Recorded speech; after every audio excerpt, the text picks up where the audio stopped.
안녕하세요. 준원입니다. 오늘 하루도 잘 보내셨나요?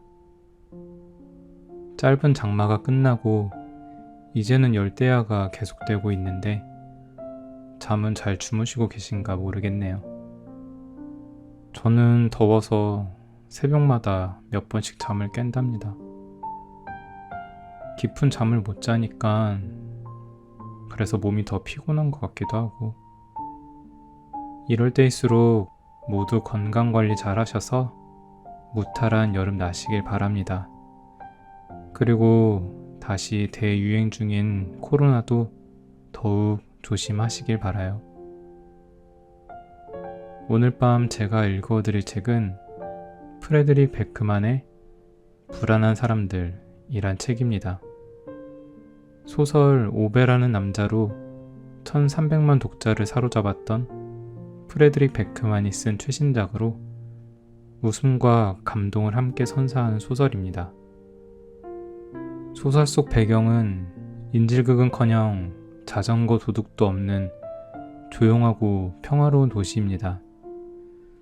새해를 이틀 앞둔 날 은행에 권총을 든 강도가 침입해 6,500크로나, 하나로 약 88만원을 요구하는데, 그런데 이 은행 강도 하는 짓이 영 어설픕니다. 은행원이 이곳은 현금 없는 은행이라고 하자 당황해서 횡설수설 변명을 늘어놓다가 경찰이 오는 소리에 옆 아파트 매매 현장인 오픈하우스로 달아나죠. 상황은 순식간에 인질극으로 바뀌고 한 명은 인질범이, 아파트를 구경하러 온 나머지 8명은 인질이 되어버립니다. 은퇴 후 아파트를 사서 리모델링한 뒤 가격을 높여 파는 일을 주 업무로 삼은 부부, 출산을 앞두고 끊임없이 의견이 충돌하는 신혼부부, 콧대가 하늘을 찌르는 은행 고위 간부, 겁 많고 시끄러운 부동산 중개업자, 말할 때마다 소설을 인용하는 90살 노파까지 경찰과 기자들이 에워싼 아파트의 꼭대기층에 갇힌 사람들은 저마다 참기 힘든 바보 같은 면을 드러내며 상황을 일촉즉발로 키워갑니다. 불안한 사람들 속 주인공들은 몸만 커버린 채 미처 어른이 되지 못했다고 느끼는 사람들입니다. 나이를 먹어가고 일을 해서 돈을 벌어야 하고 어른스러운 모습을 보여줘야 할 때마다 써야 하는 가면의 종류는 늘어가죠. 이것저것 알고 있는 척, 처음 겪는 일투성이지만 겁나지 않는 척, 현재의 삶에 만족하는 척, 거기에 지켜야 할 아이나 식구가 있다면 절대로 실체를 들키지 말아야 할 사람이 한 명 더 늘어납니다. 프레드릭 베크만은 평범한 사람들의 속내를 훤히 들여다보듯 정확하고 따뜻한 시선으로 세월의 흔적에 닳고 굳은 상처를 부드럽게 어루만집니다. 함께 살아가면서 점차 오해와 거짓말이 늘어나지만 그 거짓말조차 어떻게든 더 잘해보려 애쓴 몸부림이었음을, 사랑하는 사람을 행복하게 해주고픈 마음이 클수록 때로 더 바보 같은 실수를 저지르고 한다는 것을, 이따금 그런 실수가 인생을 아름다운 난장판으로 만들기도 한다는 것을 작가는 불안한 사람들에서 어느 때보다 무르익은 솜씨와 심도 깊은 통찰로 말해주고 있습니다. 저는 소설의 시작부터 약 40페이지 정도에 해당하는 내용을 읽어드리도록 하겠습니다. 그럼 오늘도 편안한 밤 되세요. 불안한 사람들. 은행 강도, 인질극, 아파트를 급습하려는 경찰들로 가득한 계단. 이 지경에 다다르기까지는 수월했다. 생각보다 훨씬 수월했다. 정말 한심한 발상 하나만 있으면 됐다. 이건 여러 가지에 대한 이야기지만 무엇보다 바보들에 대한 이야기다. 따라서 남들을 바보로 단정하기는 쉽지만 인간으로 살아가기가 얼마나 바보같이 어려운 일인지 잊어버린 사람이 아닌 이상 남들을 바보로 단정하지는 못한다는 점을 미리 짚고 넘어가는 편이 좋겠다. 특히 누군가에게 아주 좋은 인간이 되어주려고 노력하는 사람일수록 그 어려움이 가중된다고 말이다. 요즘은 우리가 처리해야 하는 일들이 어처구니 없을 만큼 많다. 취직도 해야 하고 살 집도 마련해야 하며 가정도 일구고 세금도 내고 깨끗한 속옷도 있어야 하고 빌어먹을 와이파이 비밀번호도 외워야 한다. 우리 가운데 일부는 난장판을 정리하지 못한 채 그저 하루하루 살아간다. 세상이 시속 320만 킬로미터로 우주를 뱅글뱅글 관통하는 동안 우리는 없어진 무수한 양말처럼 그 표면 위를 공중공중 뛰어다닌다. 우리의 심장은 비누와 같아서 손에 잘 쥐어지지 않는다. 긴장의 끈을 놓는 순간 금세 표류하고 사랑에 빠지고 상처를 받는다. 인력으로는 어쩔 수 없는 일이다. 그래서 우리는 항상 직업과 결혼 생활과 아이들과 기타 모든 분야에서 척 하는 법을 터득한다. 정상인 척, 제법 교양 있는 척, 원리금 균등 분할 상황과 물가 상승률이 뭔지 아는 척한다. 섹스가 어떤 식으로 이루어지는지 아는 척한다.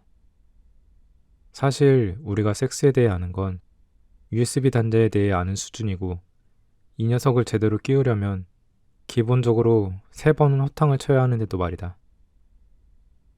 아이들에게 먹을 것과 입을 것을 주고 아이들이 땅바닥에서 주운 껌을 먹으려고 하면 야단치는 것 말고는 하는 일이 없으면서 좋은 부모인 척한다. 우리는 예전에 열대어를 키우려고 했다가 깡그리 죽인 적이 있다. 그런데 사실 아이들에 대해서 아는 것이 열대어에 대해서만큼이나 없기 때문에 엄청난 책임감으로 매일 아침 벌벌 떤다. 계획도 없고 그저 최선을 다해 오늘 하루를 살아갈 뿐이다. 날이 밝으면 또 다른 하루가 시작될 테니까. 가끔은 껍데기가 내 것이 아닌 것처럼 느껴진다는 이유 하나만으로 가슴이 정말 아플 때도 있다. 공과금도 내야 하고 어른도 되어야 하는데 어른이 되는 법을 몰라서 어른이 된다는 것은 실패할 확률이 지독히 높은 일이라서 겁에 질릴 때도 있다. 모든 이에게는 사랑하는 사람이 있고 사랑하는 사람이 있는 이는 누구나 어떻게 하면 계속 인간답게 살아갈 수 있는지 고민하며 뜬 눈으로 밤을 지새운 경험이 있다. 우리가 지나고 나서 생각해보면 어이없지만 당시에는 유일한 길처럼 느껴졌던 짓들을 가끔 저지르는 것도 그 때문이다. 딱 하나의 지독하게 한심한 발상, 그것만 있으면 된다. 예컨대 어느 날 아침에 그다지 넓지도 않고 주목할 만하지도 않은 도시에 사는 39세의 주민이 권총을 손에 쥐고 집을 나섰는데 정말 바보 같은 짓이었다. 여기서 인질극이 펼쳐지기는 하지만 이 이야기의 주제는 아니다. 그러니까 어떤 이야기를 쓰겠다는 목적이 있긴 했지만 인질극의 주제는 아니었다는 말이다. 원래는 은행강도 사건이 될 예정이었다. 하지만 모든 게 조금 어그러져 버렸는데 은행강도 사건이란 게 원래 가끔 그럴 때가 있다. 그래서 39세의 은행강도는 도망쳤지만 구체적인 도주 계획이 없었고 도주 계획의 핵심은 뭐였냐 하면 오래전에 은행강도가 부엌에서 얼음과 레몬 조각을 챙기는 걸 깜빡해서 다시 달려갈 때마다 어머니가 입버릇처럼 했던 말과 같았다. 머리가 달리면 몸으로라도 때워야지. 이쯤에서 짚고 넘어가자면 은행강도의 어머니는 진토닉에 절어 지냈고 그 때문에 세상을 떠났을 때 혹시라도 폭발할까 싶어 감히 화장하지도 못할 지경이었지만 그래도 귀담아들을 충고를 하나쯤은 알고 있었다. 그래서 은행강도는 은행강도라 할 수 없는 사건을 저지르다가 당연한 수순으로 경찰이 출동하자 겁에 질려서 길을 건넜고 맨 처음 눈에 들어온 문을 열고 도망쳤다. 그랬다는 이유 하나만으로 은행 강도를 바보로 간주하면 조금 가혹한 처사일지 모르지만 뭐 천재적인 발상은 아니었다. 출구라고는 없는 계단과 연결된 문이라 계단을 달려 올라가는 수밖에 없었으니까. 이쯤에서 짚고 넘어가자면 이 은행 강도는 39세 평균치의 체력을 갖추었다.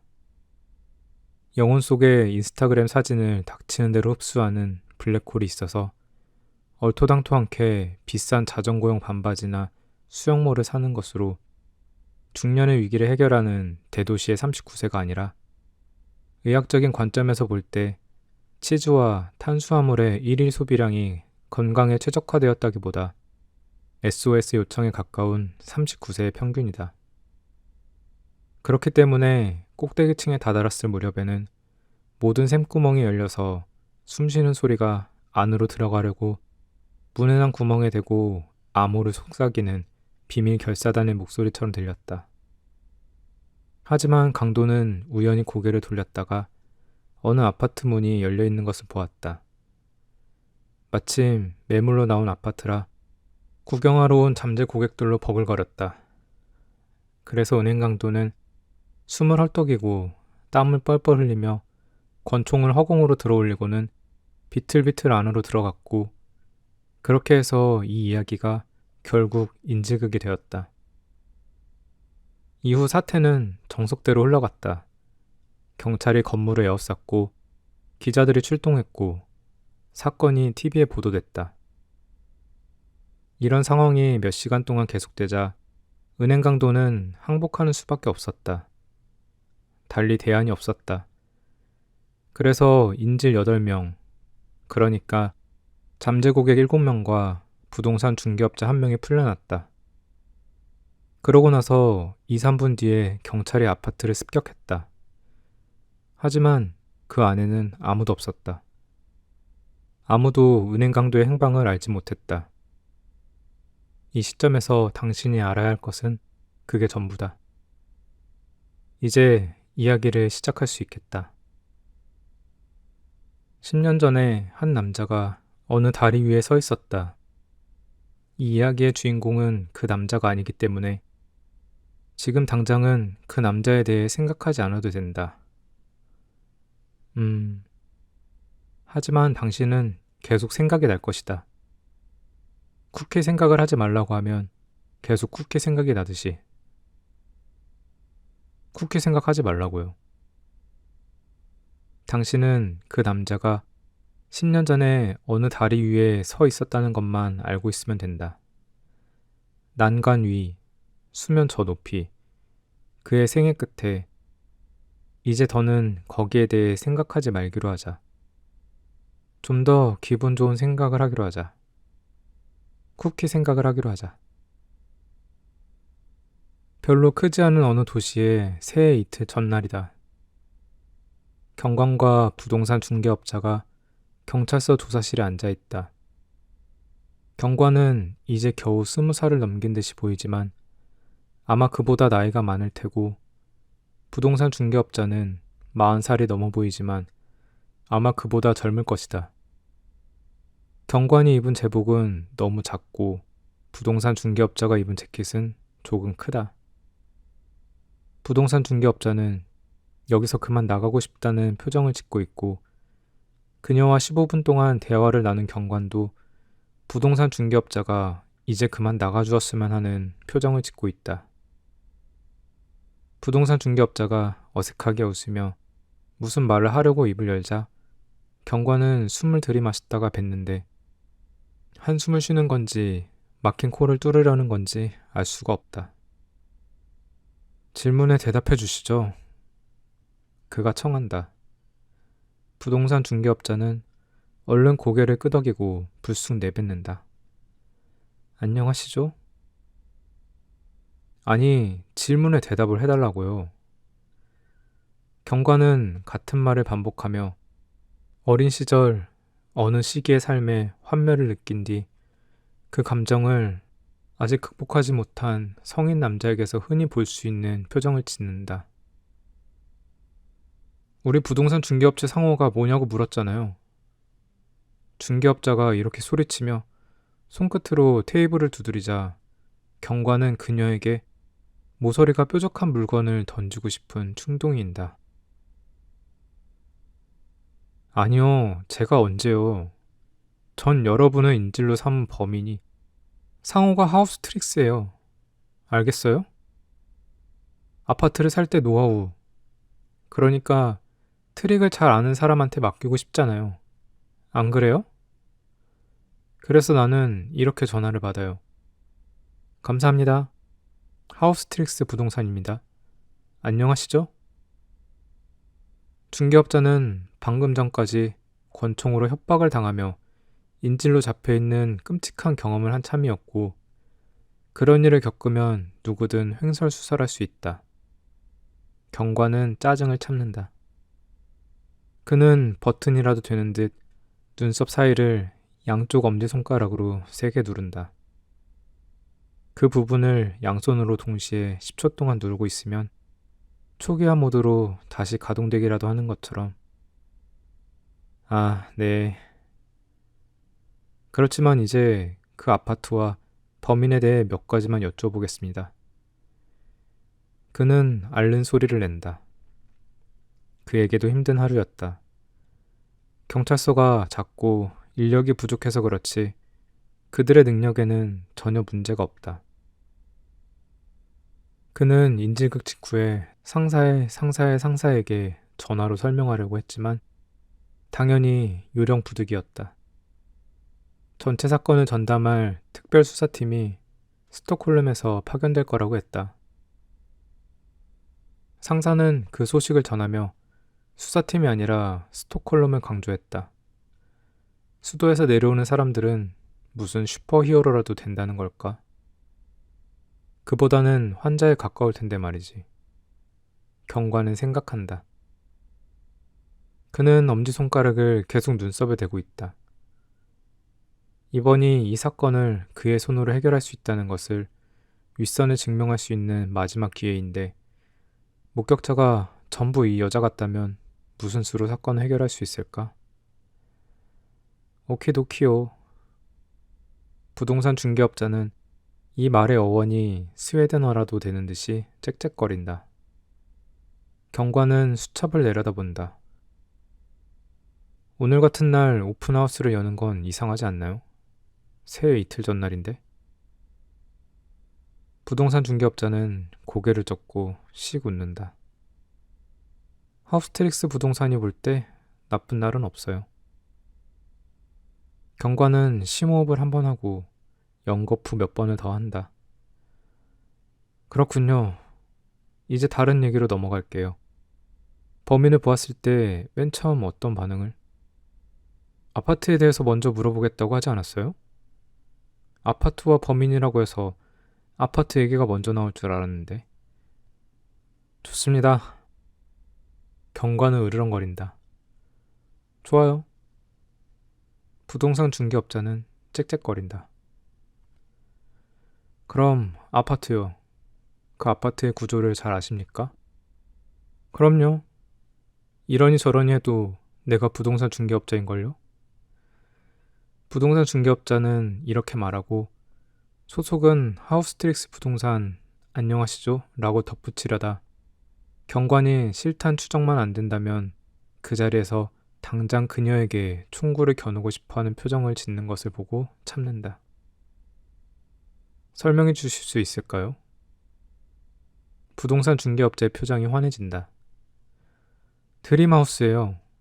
대도시의 두 군데는 심장부까지 오가기가 수월하고 조용한 지역에 고급 아파트를 장만할 수 있는 특별한 기회죠.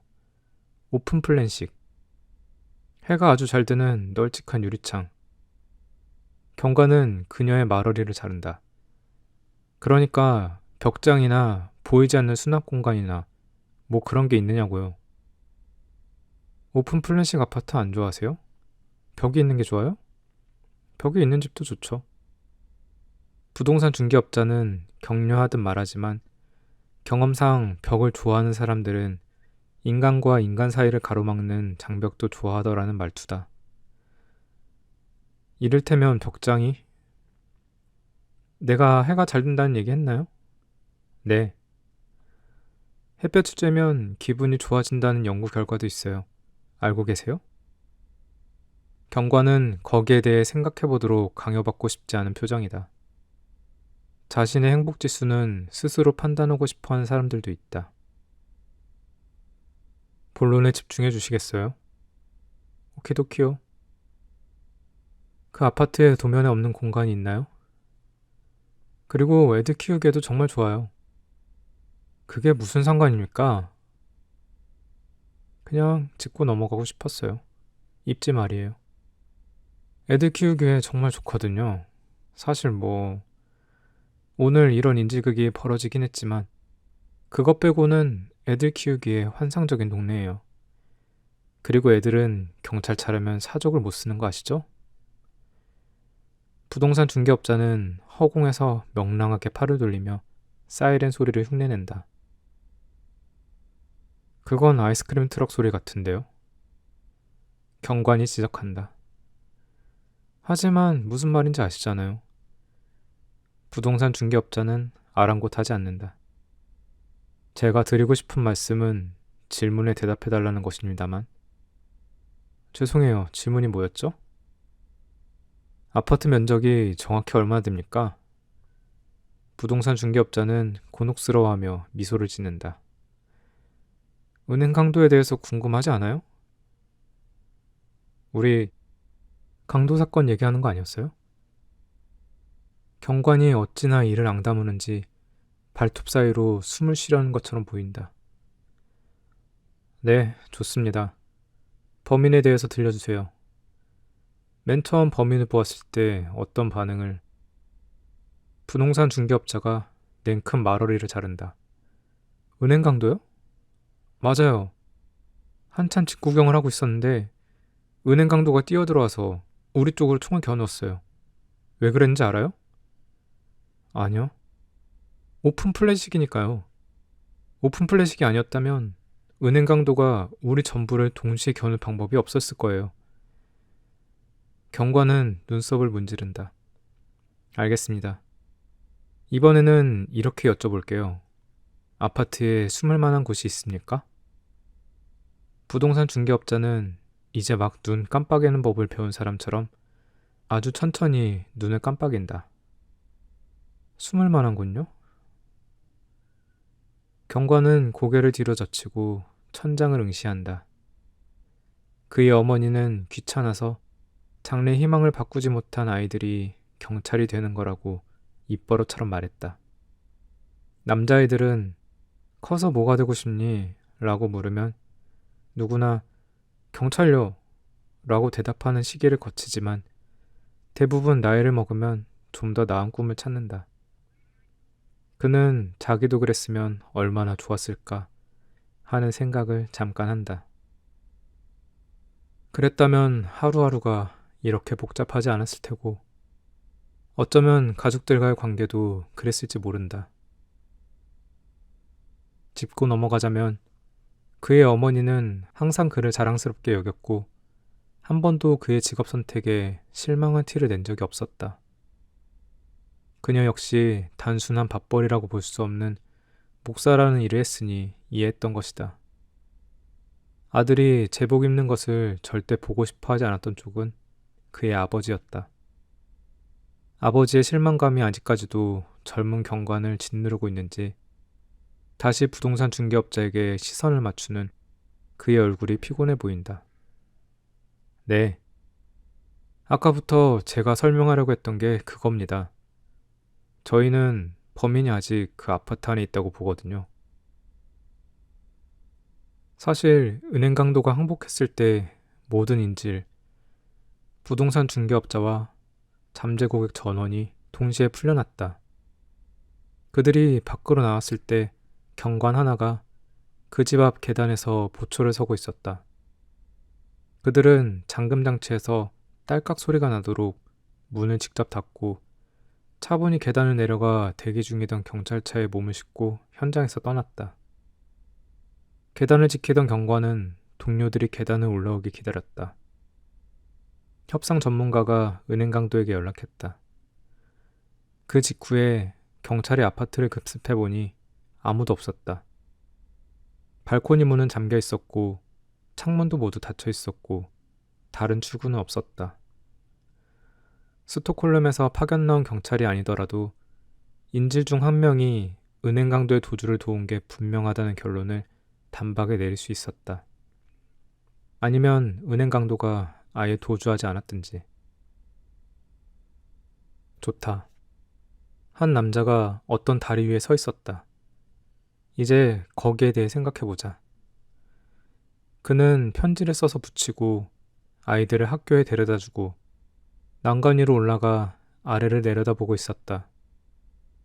10년 뒤에는 은행을 털려다 실패한 강도가 아파트 오픈하우스 현장에서 8명을 인질로 삼았다.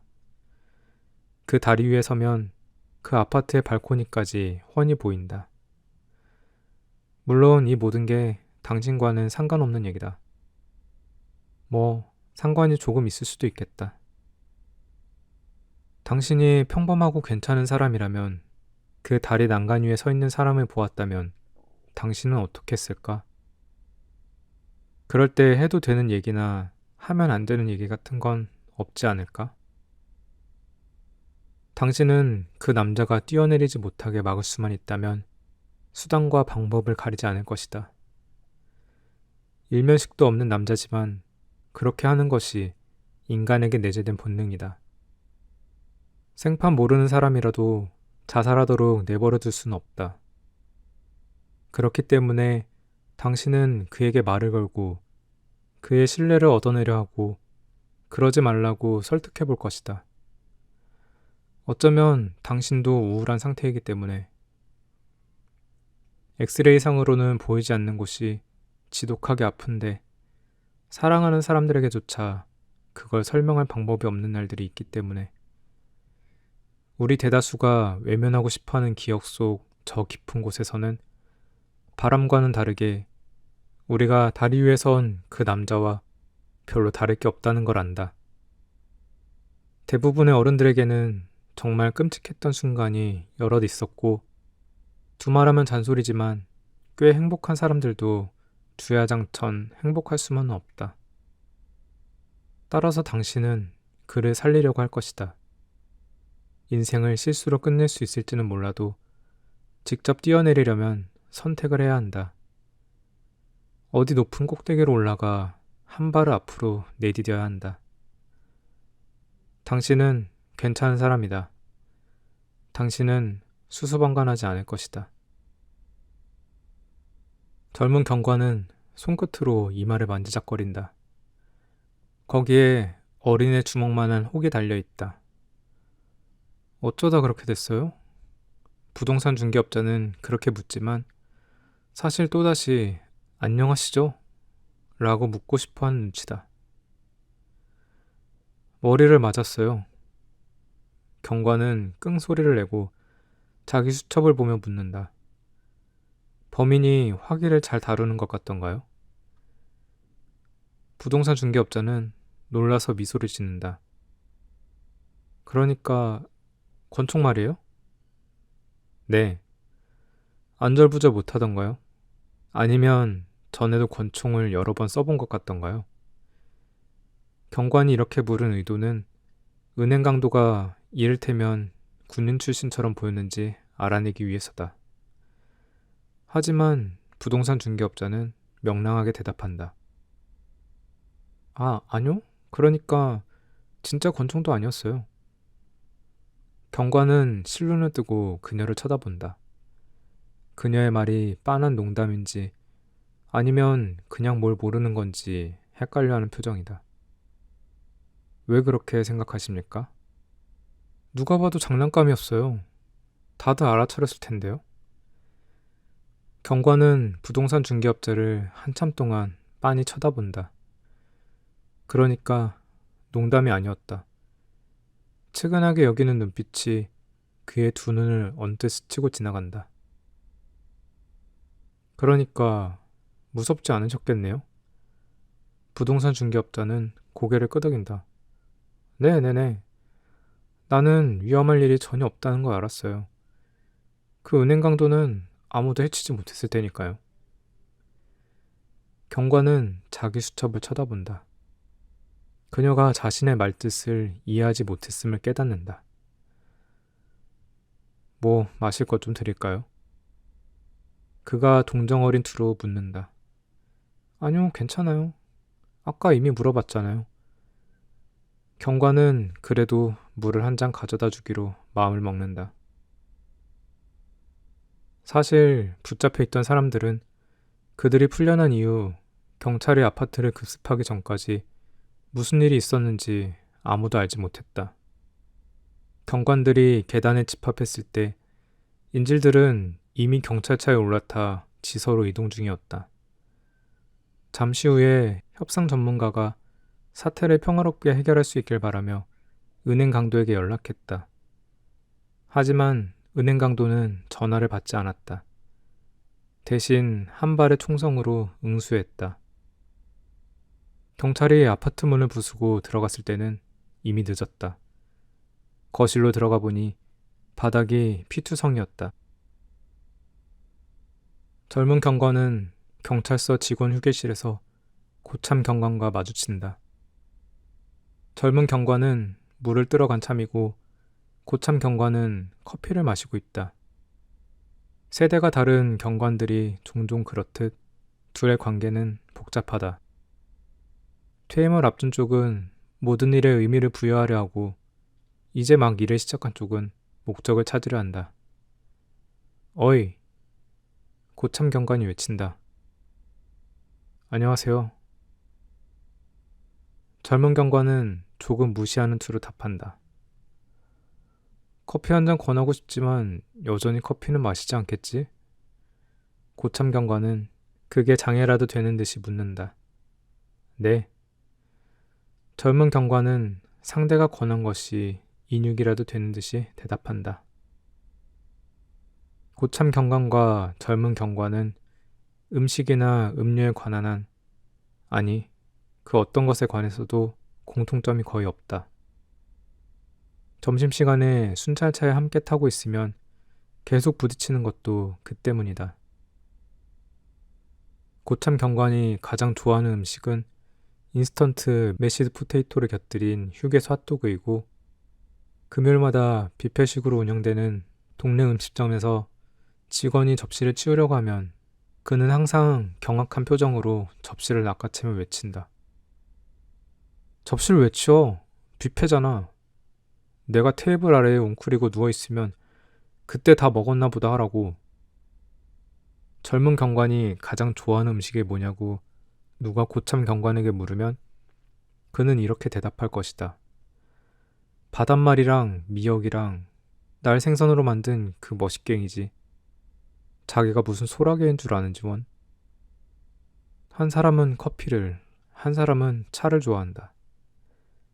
한 사람은 점심시간이 됐는지 확인하느라 근무시간에 시계를 들여다보고 한 사람은 다시 근무시간이 됐는지 확인하느라 점심시간에 시계를 들여다본다. 선배는 경찰의 가장 중요한 원칙이 옳은 일을 하는 것이라 생각하고 후배는 일을 옳게 하는 것이라고 생각한다. 그래? 프라푸치노인가 뭔가 하는 것도 있던데. 나는 심지어 두유 들어간 것도 마셔봤어. 뭐에서 짠 젖인지는 모르겠지만.